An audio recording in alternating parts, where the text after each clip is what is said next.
ఇప్పటి వరకు మనం ఓట్లేసి ఓటర్లుగా మిగిలిపోయాం. ఇప్పటి వరకు మోసపోయాం. ఇప్పటి వరకు నాయకుల చేతుల్లో నష్టపోయాం.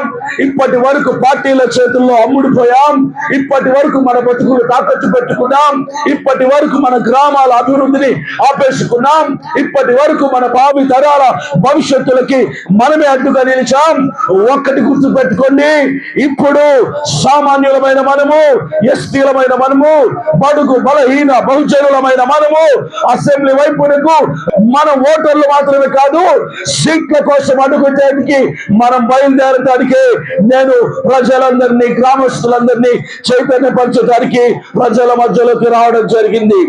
ఇంకా ప్రాముఖ్యమైన విషయం ఏంటంటే, ఈ రోజు ఎక్కడ చూసినా అభివృద్ధి లేనటువంటి పరిస్థితి. ఏ గ్రామంలో అభివృద్ధి లేదు, ఏ ఊళ్ళో అభివృద్ధి లేదు, ఏ వాడలో అభివృద్ధి లేదు, ఎవరి బ్రతుకుల్లో అభివృద్ధి లేదు. ఆ పథకం ఇస్తాం, ఈ పథకం ఇస్తామని చెప్పి హామీలు చెప్పి వేల మందిలో హామీలు చేసి ఆ హామీలన్నీ కూడా కాగితాల మీద పరిమితం అయిపోయాయి. కానీ ఏ హామీ కూడా నెరవేర్చినట్లుగా నేను చూడటం లేదు. అన్ని పథకాలన్నీ, ప్రభుత్వ పథకాలన్నీ కూడా 10లో 4కి మాత్రమే ఇస్తున్నారు. పింఛన్లు 10లో 4కే ఇస్తున్నారు. పక్కా ఇల్లులు 10లో 4కే ఇస్తున్నారు. వికలాంగుల పింఛన్లు ఇవ్వటం లేదు. ఇలా పేద ప్రజల కడుపులు కొట్టి వాళ్ళు బాగుపడుతున్నారు తప్ప మన కోసం ఆలోచించని పార్టీలకి ఎందుకు మనం ఓటేయాలి? మనకు అభివృద్ధి చేయనటువంటి ప్రభుత్వానికి ఎందుకు మనం ఓటేయాలి?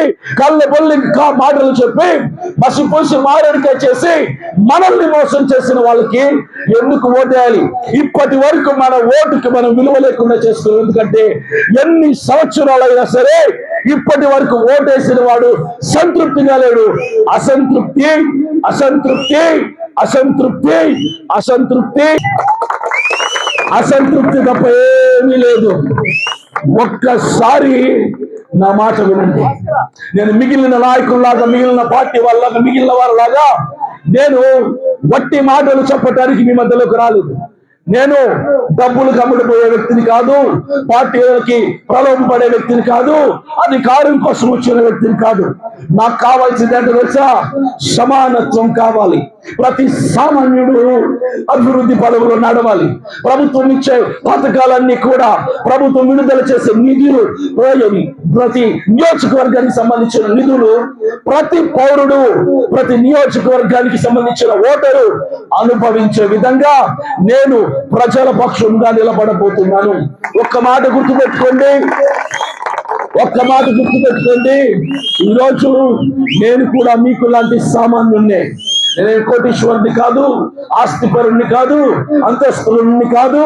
నేను కేవలం మీకు లాంటి ఒక మధ్య తరగతి కుటుంబానికి చెందిన వాడిని. నేను మీలో నుంచి వచ్చిన వాడిని, మీ సమస్యలు తెలిసిన వాడిని, గ్రామాల అభివృద్ధి తెలిసిన వాడిని, గ్రామాలని గౌరవించేటువంటి స్వభావం కలిగిన వాడిని. నా కష్టార్జితాన్ని తీసుకుని వెళ్ళి ₹1,00,000 నా దగ్గర ఉంటే 70,000 రూపాయలు పేద ఇల్లులు, చిన్న చిన్న గుడిసెల్లో ఉన్న వాళ్ళని వెతికి ఇంటికి 5,000 రూపాయలు నేను నా సొంత డబ్బు, నా కష్టార్జితంతో చేయబెట్టిన ఇలాంటి నేను రేపు ప్రభుత్వం గెలిపిస్తే, రేపు అసెంబ్లీలో నన్ను కూర్చోబెడితే ప్రభుత్వం ఇచ్చే నిధులని నా సొంత డబ్బే పేదలకు పంచిన వాడిని.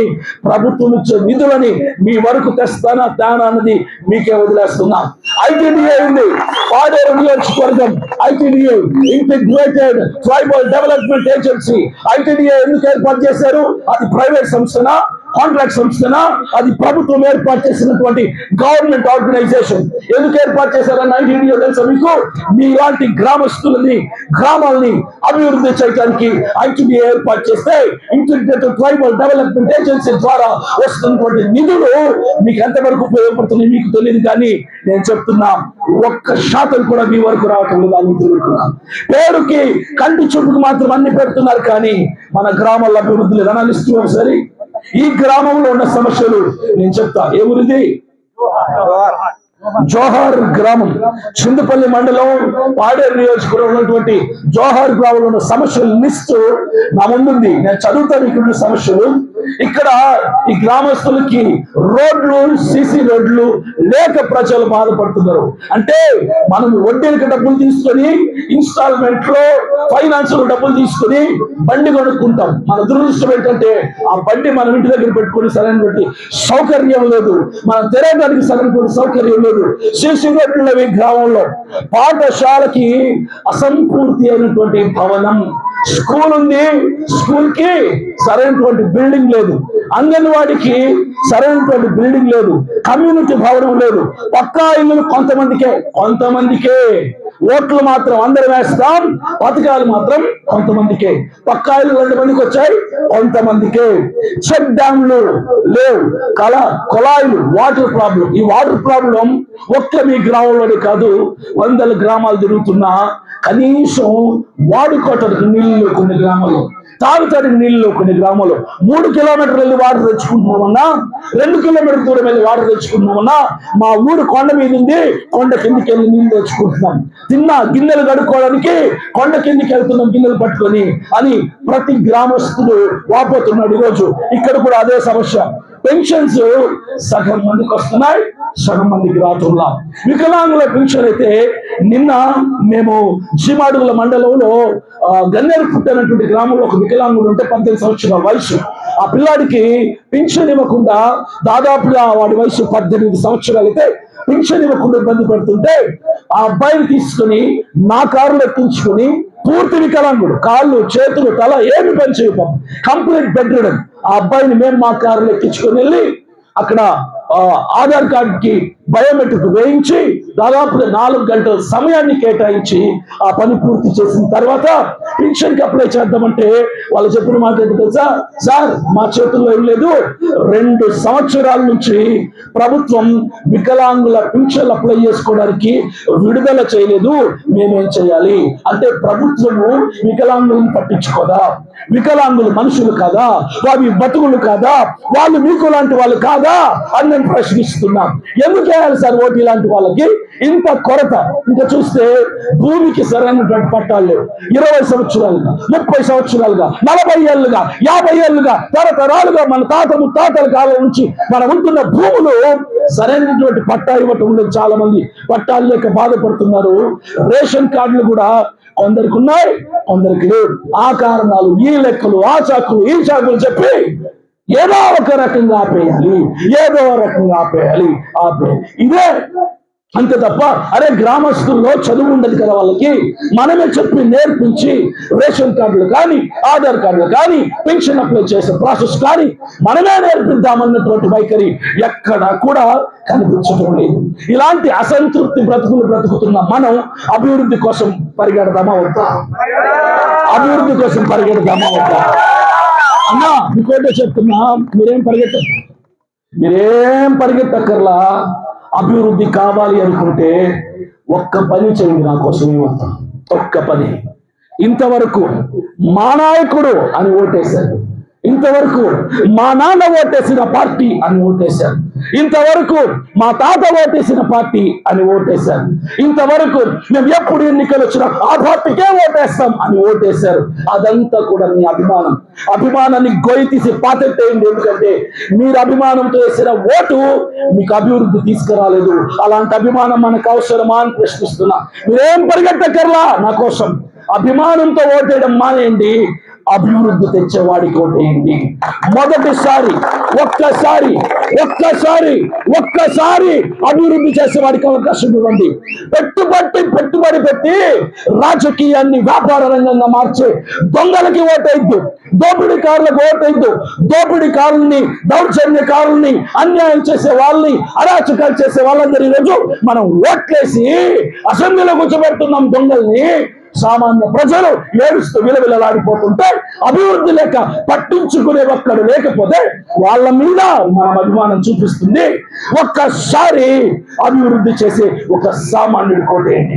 ఇంతవరకు రాజకీయాల్లోకి వచ్చిన వాళ్ళందరూ కూడా ఆస్తిపరులు, కోటీశ్వరులు, 100 ఎకరాలు ఉన్నోళ్ళు. మా నాన్న సీఎం, మా నాన్న ఎమ్మెల్యే, వాళ్ళ పిల్లలు వచ్చారు. మొట్టమొదటిసారి ఫస్ట్ టైం ఇన్ హిస్టరీ, చరిత్రలో మొట్టమొదటిసారిగా అభినయ్ దర్శన్ ఒక పేదవాడు వాడు, ఒక మధ్యతరగతి కుటుంబానికి చెందినవాడు, ఒక సామాన్యుడు. నా పేరుతో 1 సెంటు భూమి లేదు, నా అకౌంట్ లో లక్షల రూపాయల డబ్బులు లేవు, కానీ గుండె నిండా ధైర్యం నింపుకొని ఈరోజు భరోసా యాత్ర చేస్తూ కొన్ని వేల మంది ప్రజలకి భరోసా ఇస్తాను. కాదు తెలుసా, నేను కూడా మీకులాగే బతికా ఒక్కరోజు. నేను కూడా మీకులాగా అమ్ముడిపోయా. నేను మీకులాగే నా అభిమాన పార్టీ, నా అభిమాన నాయకుడిని ఓటేసి ఓటేసి ఓటేసి ఓటేసి మోసపోయి విసిగిపోయి తిరగబడటం మొదలు పెట్టా. ఇప్పుడు సామాన్యులని అసెంబ్లీలో కూర్చోబెట్టాలని నిర్ణయించుకున్నాను. మీ మధ్యలోకి వచ్చా. త్వరలో మన సత్తా చాటుకునే అవకాశం మనకుంది.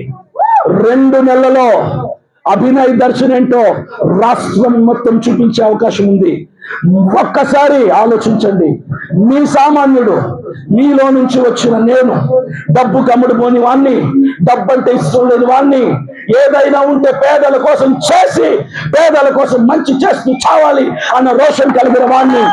నన్ను ఒక్కసారి చూడండి, ఒక్కసారి నా వైపు చూడండి, ఒక్కసారి నా వైపు చూసి మీ సామాన్యుడు, మీ ధారాభినయ దర్శనం ఒక్క అవకాశం ఇవ్వండి. రాష్ట్రం మొత్తం మన వైపు చూసేలా నేను చేస్తా. నేను 2 నెలల టైం ఉంది మనకు.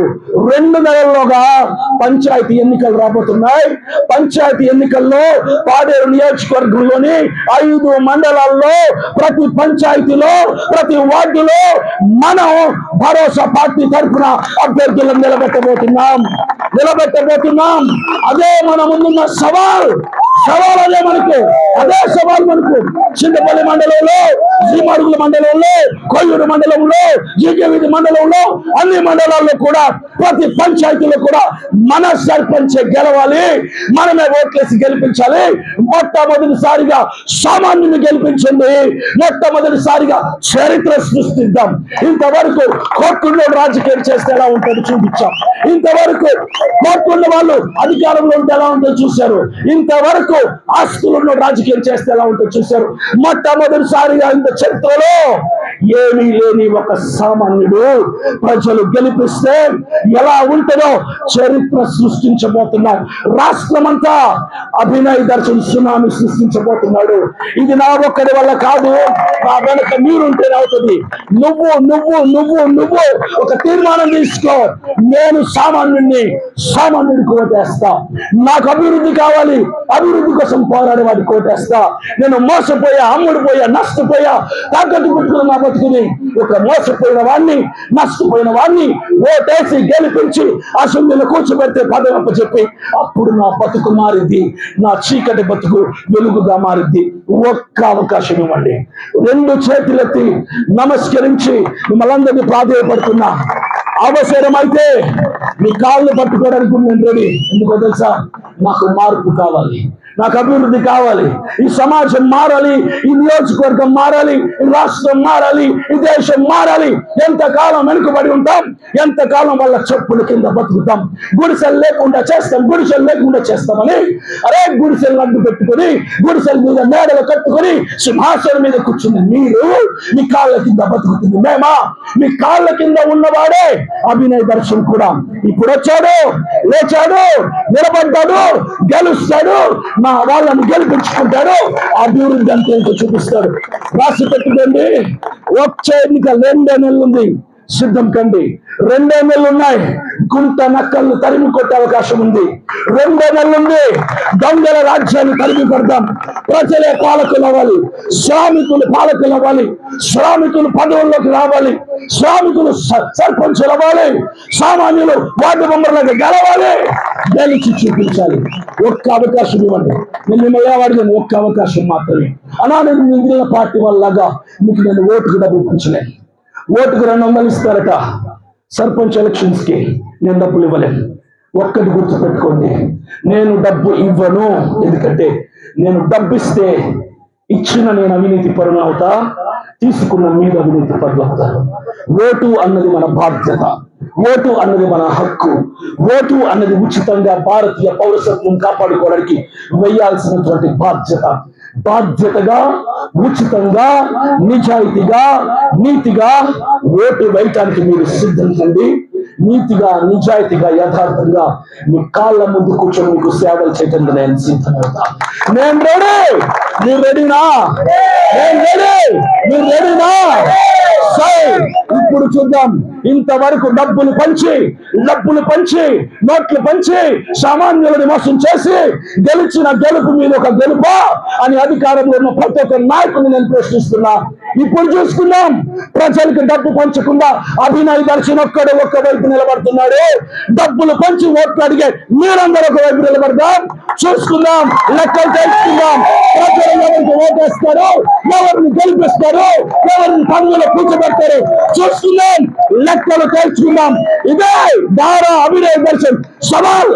కడప బిడ్డ మజాక, కడప బిడ్డ రేషన్ చూపిస్తా, కడప బిడ్డ భవిష్యత్తు చూపిస్తా, కడప బిడ్డ రాజకీయం చేస్తే నిజాయితీగా ఎలా ఉంటుందో ప్రజలు చూపిస్తారు.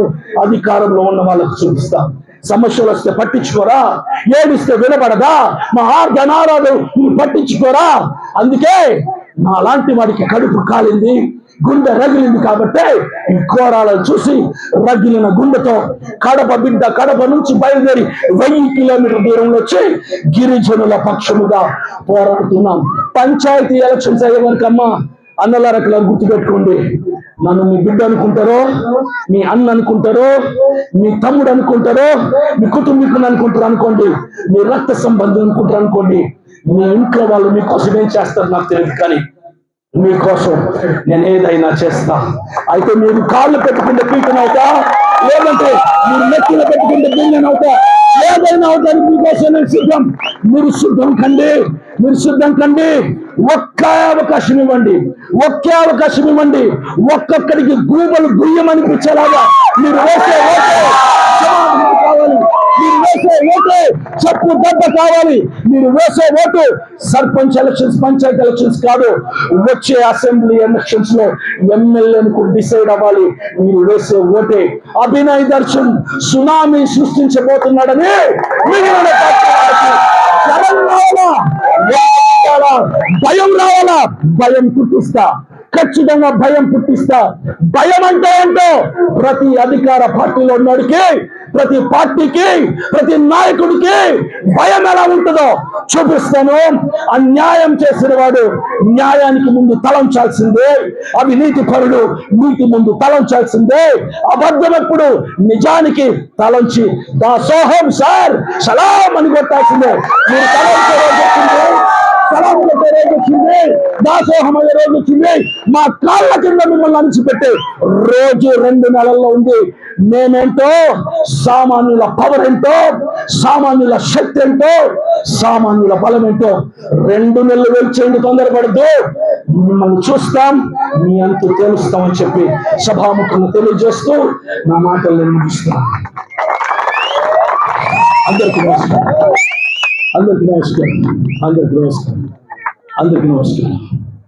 మీ అందరికీ తెలియని ఒక విషయం చెప్తా.